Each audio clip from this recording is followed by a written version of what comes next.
Hi everyone, today I am giving you information on the topic low vision assessment. This is the part 2. So here the steps of low vision assessment are: first one is the observation, and second one is the history taking, third one is the testing. I had already explained the first one, observation, as well as the history taking in the low vision assessment part 1. In this we will just discuss about the testing. Okay, let's move to the visual acuity. First one is the visual acuity. Visual acuity is defined as the vision of the patient, how much we can improve the patient. Okay, how much is the vision of the patient is the visual acuity. It helps to determine BCVA. We will here determine that how much best correction we are supposed to give to the patient, give magnification requirements and potential for specific rehabilitation strategies. We are supposed to, how much magnification we are supposed to give to the patient, and what is the requirement of the patient so that he or she can do the daily activities comfortably. Estimate dioptric power of the optical aids necessary for reading regular print size. Now obviously the patient have to do the near work also, so the patient can comfortably read the regular print size. We are supposed to give the dioptric power to the patient. Okay, verify person's ability for driving task. If the person is able to drive, then we are supposed to verify if the person can drive or not. Okay, this was all about the visual acuity. Now distance. The visual acuity consists of two types. First one is of distance and the next one is of near. Okay, so first of all we'll do the visual acuity for the distance. Visual acuity assessment begins with determining the distance acuity of the patient. First of all, we will see the distance acuity of the patient from some distance. Ask the patient to read the large size number. Okay. Now here the alphabets are seen. Okay. We are supposed to ask the patient to read the first line. The patient will read the the patient will read the alphabet one by one. Okay, then read the second line, then read the third line, whatever the patient can read. Okay, now optotype single letter chart, created and crowded letters of different size may be shown to the patient alternatively. Okay, so this kind of chart is shown to the patient, so we will recognize or we will find out that how much visual acuity of the patient is he or she is able to read the first line comfortably or not, is he or she is able to read the third line comfortably or not, which line is blur, which line is clear. So we will get the basic idea about the visual acuity of the patient for the distance.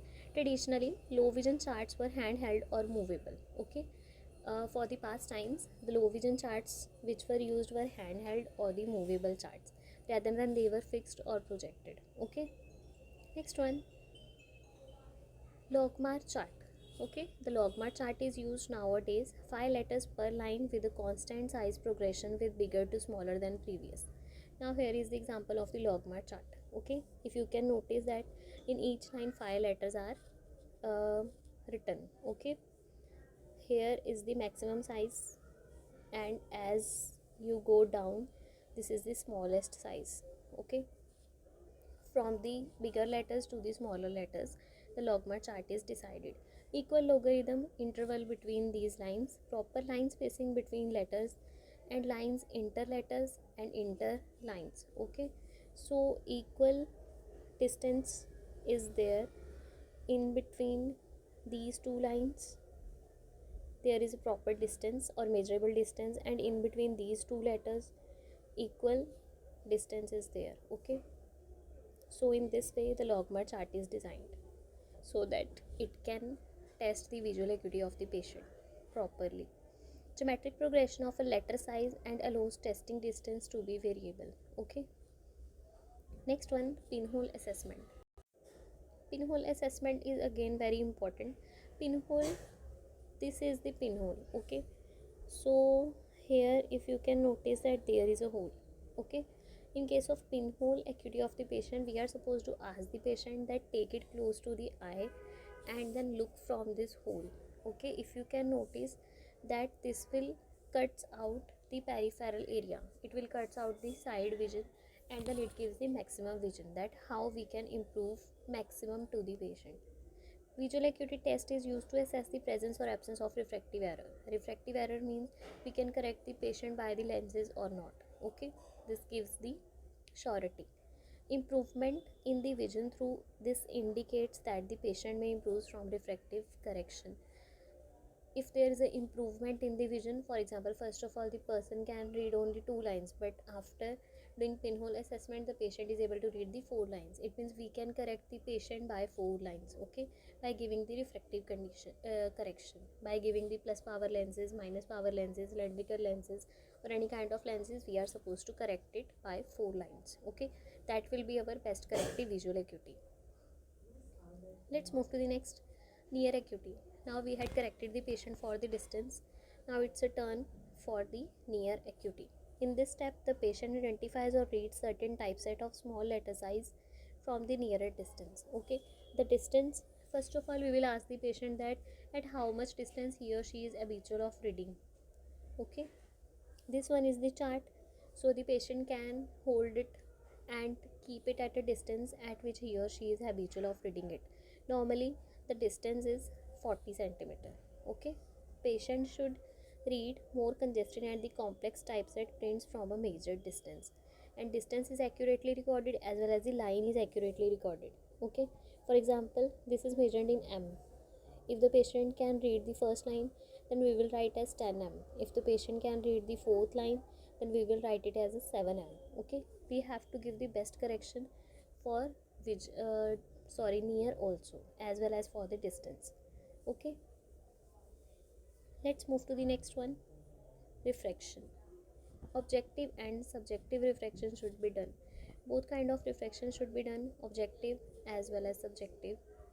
Next one, main difference from the routine refraction is reduced sensitivity to the small changes in the power of trial lenses and slow responses. We will change the trial lenses one by one according to the objective and subjective refraction are retino values, as well as according to the AR values. We are supposed to change the values or the trial lenses and wait for the response of the patient. Now the main difference is that there is a sensitivity get reduced to the patient. Okay, there is a reduced sensitivity because the patient is low vision patient. Here the patience of the examiner is very important. Okay, because of the slow responses of the patient. Next one, it is very important to adjust procedure according to the eye condition of each individual client. Okay, we will adjust the procedure according to the eye condition of the patient. Okay, we'll do it slowly, we'll treat the patient calmly. How he or she is, we have to first of all find out, then we have to treat the patient very calmly, very patiently. It takes 2 to 2.5 hours. Okay, here the patient's patience is again very important. Next one, test after PCVA. Now first of all we had checked the best corrective visual acuity for the distance, then we have to check the visual acuity for the near also. Okay, with the pinhole assessment. Pinhole assessment is done for the distance only. Okay, now what to do after the BCVA? Different kinds of tests are there. First one is the visual field testing, second one is the Amsler grid testing, third one is the contrast sensitivity function, CSF, next one is the glare sensitivity, and the last one is the binocular testing. Okay, so let's see one by one. Visual field testing. As we all know that when we look straight, then we also have the power of looking at the side also, because we have some peripheral region also. So to test out the peripheral region, how much the peripheral vision the patient have, the visual field testing is done. Okay, visual field testing is an important diagnostic and the screening tool for the patient with the glaucoma and retinitis pigmentosa. Glaucoma is a kind of disease in which first of all it affects the peripheral vision. First of all, the peripheral vision of the patient get reduced and then central vision get reduced. This is a disease of glaucoma and the retinitis pigmentosa. In this case, the retina pigments are deposited on the retina, which also reduces the vision of the patient. And many neurological disorder and many disorder which are related to the neuro, okay, nerves. So many neurological disorders are included in this, due to which the visual field get reduced. So different tests are done. First one is the Humphrey visual field test, second one is the Amsler grid test, third one is the tangent screen test, and the fourth one is the confrontation test. So let's see one by one. Here the Humphrey visual field test is a kind of test in which the machine is used. Okay, patient is supposed to sit inside the machine and he or she is supposed to press the buttons. When he or she can see the white bulbs inside it, okay, by fixating at the proper fixating point. This is the Humphrey visual field test. In this way, we can test the side vision of the patient. Next one is the Amsler grid test. Now, this is the Amsler grid test. If you can notice that there is a black dot here, the patient is supposed to look here at the black dot, and then we will ask the patient these four questions. Can you see the four corners? These are the four corners, first one, second one, third one, and fourth one. Patient have to close the one eye and then give the answers of the questions. Next one, any of lines are missing. Now here you can notice that a lot of lines are there. We are supposed to ask the patient any of these lines is missing or all lines are present here. Then we have to notice it or write it. Are these lines wavy? Is any line is wavy or all the lines are straight? Are all the squares of same size? These are the small squares and we are supposed to ask the patient that all the squares are of same size or not.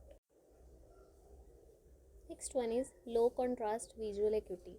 Now we are supposed to check the contrast of the patient. Contrast check in which the dark and the light shades are seen in these charts. Okay, so these three charts are here: Pally-Robson chart, Leah symbol chart, hiding Heidi chart with smiling faces. First one is the Pally-Robson chart. Okay, now these are the charts are given here. If you can notice that darker letters are written here, as you go down lighter letters are there. So in this way we will check out the contrast of the patient, how much contrast the patient can read. Okay, we are supposed to ask the patient to read these numbers. For example, the patient has read the alphabet still here, so the contrast of the patient is test here that he or she is not be able to read all these things. Okay, so for the contrast sensitivity test these kinds of charts are used. In the same way this chart is again used. Contrast keeps on reducing as we go down. Okay, next one is the third chart. Here the smiling faces are seen. How much the contrast is seen to the patient, we are supposed to check it by this. Okay, now in this way uh, this is Heidi. Okay, the examiner have to ask the patient that where is the Heidi. He or she can show the two cards to the patient, where is the Heidi, in the left hand or the right hand. Then show the dark contrast and then the low contrast. In this way he or she will check how much contrast of the patient is. Okay, next one, importance. Now what is the importance of checking the contrast? Needs of magnification. Is the patient needs any kind of magnification for do the daily task or not? Ability to use optical devices. He or she can have the ability to use optical devices. Lighting. Any extra lighting is supposed to given to the patient so that he or she can read more contrast or less contrast words. Dominant eye. We have also, it is very important to find out which is the dominant eye, which is the better eye. Okay, so we are supposed to do more efforts on the better eye and less efforts on the other eye. Rods are responsible for the contrast. Rods are the color vision cells which provide, rods are the black and white. uh, Rods always provide the scotopic vision. Rods are responsible for giving us the night vision. They are responsible for giving the contrast. Okay, so if the rods are properly working then contrast will be good. This also, contrast sensitivity test can also check the how the rods are working. Next one is the tangent screen test. A spot is seen in front of a stick which a patient have to see by blocking one eye and then the other eye. Okay, so here is the tangent screen test. Here the screen is seen.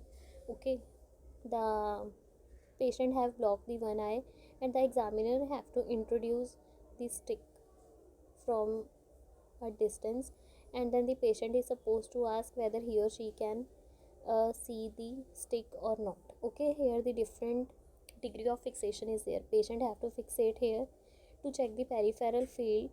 This test is done. Okay, The examiner will introduce it from 30 degree and then 20 degree and then 10 degree. The patient is supposed to respond at what degree he or she can see. Okay, this was all about the R tangent screen test. Next one is the confrontation test. Take a pen and ask the patient to block one eye and then drag the pen towards left to right side and note down the peripheral field of vision. This is again for checking the peripheral field of vision. This is the examiner and this one is the patient. The examiner have to close the one eye as well as the patient have to close one eye and introduce the pen from the sides. We'll introduce the pen from the left side, right side, up side and down side, and the 4 points are noticed. Okay, in this way we'll do the confrontation or the peripheral field testing. At the ear side is seen if we look from this area, and above the forehead, at the cheeks, and on the other side for the nasal side. Okay, next one is the color vision test. Color vision test is used to check the color vision anomalies. Okay, now here we can identify is a color vision defect to the patient have or not. That affects the educational as well as vocational activities. Now some color vision tests are. How to do the color vision test? Two types of color vision tests are there, out of which this one is the Ishihara test and it is mostly used. Okay, here the you can see the different colors are there, spots are there. With the spotted background, a number is seen and the patient is supposed to read that a particular number. Okay, in this way we will identify that the patient have a color field defect or not. Okay, if the patient have red and green color defect, then we'll identify the defect by using the Ishihara test. But if the patient have the blue color defect, then we will identify it by using the another test.